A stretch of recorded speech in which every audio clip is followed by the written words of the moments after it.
எங்க வந்த? இல்ல அம்மாவை பாக்குறதுக்காக. அம்மாவை பாக்க வந்தியா? ஏன் உன்னால அவ காணாம போனதெல்லாம் பத்தாதா? உன்னால அவ கஷ்டப்படணும்னு நினைக்கிறியா?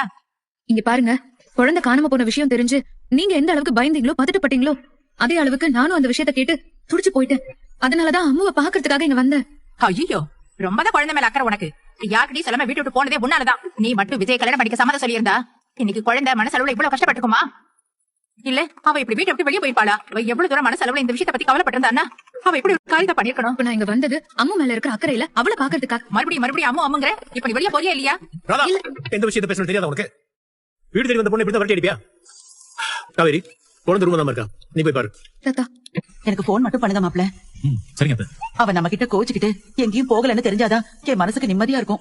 சரிங்க, நான் போயிட்டு கூப்பிடுறேன். பாத்து போங்க. எல்லாரையும் எவ்வளவு பயமுறுத்திட்ட.